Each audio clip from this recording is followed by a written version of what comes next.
So, this will be an interesting video. I want to put a disclaimer at the start. I do not hate this game. I don't really hate any of the Pokémon games. This is just a fun series where I look at the flaws of every Pokémon game. So Fire Red and Leaf Green are your favorite. Do not get offended, just hear me out on these points. You will probably agree on a lot of them. Now, my number 10 reason why Fire Red is flawed is its HM and TM changes, or well, the quality of life changes to HM and TMs not being there.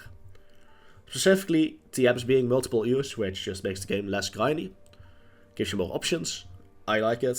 Find it also made it interesting where you can just craft TMs, so that being single use is not a problem.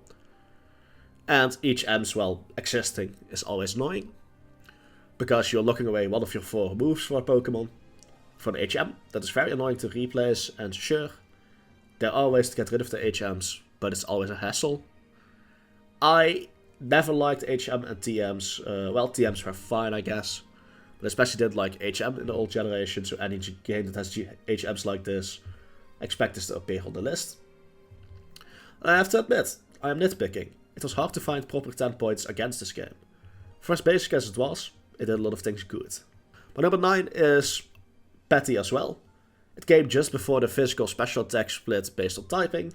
So back then, if your Pokemon was fire type or your move was fire type, it would always deal special damage.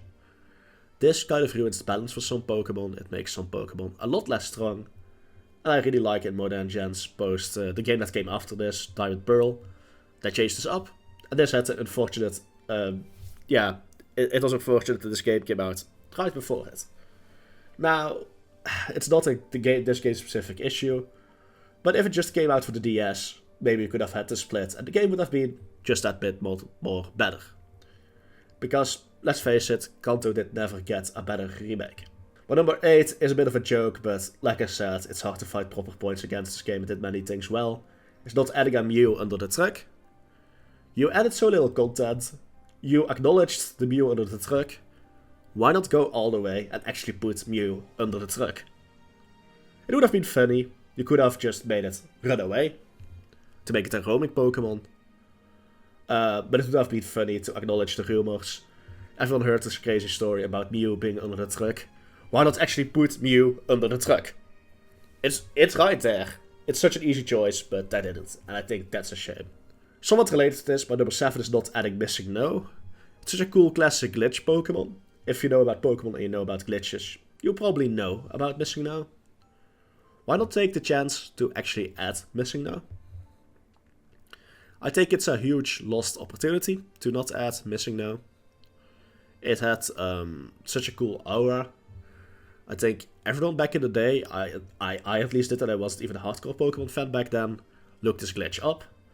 So why not add it as at least a special boss fight, if not as a new legendary? I mean, it would probably mess up Pokemon Pokedex numbers and stuff, but it would have been cool. Come on. But number 6, that has not much to do post-game. I mean, yeah, cool. They added the Sapphire Islands, and that's it. Battle Frontier was added in Emerald. It would have been nice to see the Battle Frontier in this game. I mean, those games were probably developed at the same time, so why not put it in this game as well, add a little bit more post-game. But yeah, compared to other titles that came after it, I feel like this game does lack a post-game. But number 5 is that there's only 151 Pokemon. To some this can be a plus, but if you're gonna release the game after 2 other gens, why not include some of the new Pokemon? I always feel like Pokemon lacks options. It would have been cool to have a classic mode that just focuses on the original 151, and a revisited mode that adds new Pokemon to the pools, to the gym leaders. But that would require time and effort, and sadly Pokemon Company rarely invests that into their games. But I think it's a missed opportunity to not just include some new Pokemon in here. It would have spiced up an otherwise somewhat plain region, and it would give you a reason to replay the same game, but yeah. They didn't, and it's a shame. But number 4 is that it didn't really add additional features. They made it a remake, quite some time after the original, but they added basically nothing, aside from the Sapphire Islands. No Battle Frontier, no Pokemon Contest, Nothing like the Pokéathlon. No extra special side mechanics. They added nothing, making this a very bare-bones Pokemon game. No day and night cycle either, which I'm not the biggest fan of. But it made this game, well, content-starved. And I think that's a shame. But number 3 is that it locked new evolutions like Crobat behind having to beat the Elite Four and capturing 60 Pokemon. Why? This never made much sense to me. I mean, okay, an argument can be made. It's a remake of the first generation, so you want to keep it to first generation Pokemon. But at the same time, it's a remake. Your chance to add a few new things to an old game. Some things are fine to copy, but I think this decision specifically has me scratching my head. Why? My number 2, and this is more of an attack on Gen 1 fans than our elitist. If you're a casual fan, this probably doesn't apply to you. But this game has bland Pokemon design. Oddish is just some weed. Zubat is just a bat. Squirtle is just a blue turtle. Beedrill is just a bee. Geodude is just Tyler 1's head after wearing headphones, with arms added. Seal is a seal. Mug is not its name in reverse, it's just some mud. Ghastly is a flying ball with eyes. Onix is just a pile of rocks with eyes. Voltorb and its evolution are just Pokeballs with eyes. Krabby is just a crab. Execute is just some eggs. Okay, sometimes simplicity is key. But these Pokemon were really lazy, which was fine at the time. But if Generation 10 came out and introduced these Pokemon, it would catch a lot of flack. We all know it. Pokemon Black, Pokemon Violet, if they introduce Pokemon like that, people will start hating. And don't forget, many Pokemon in Generation 1 were like that as well.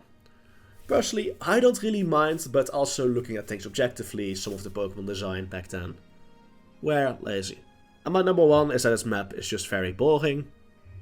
Kanto generally lacked variety in terrain and environments, which for the first ever game was fine. I understand, don't worry. But it was a remake. They could have added a little bit to some of the roads, made it maybe a bit more interesting. This was your chance to alter the game. Maybe some part of it was flooded, for example. But right now we just have a very basic map, and I don't objectively have any issues with it. Which honestly, give Fire Red and Leaf Green credit. Almost nothing on this list was objectively a flaw. At least for Soul Silver I could find some. For Fire Red, its flaw is being too boring. But for a remake of the first game, that's honestly fine. So although this list was this entire list was based on trying to find flaws for this game, a lot of it was nitpicking, because this game didn't really have much flaws. Granted, it didn't have too much going for it either. But it's a safe game, and I don't think many people really hate it for that reason. So yeah, do you like Fire Red and Leaf Green? Do you hate them? If so, let me know why. And I hope you all have a beautiful day. Goodbye.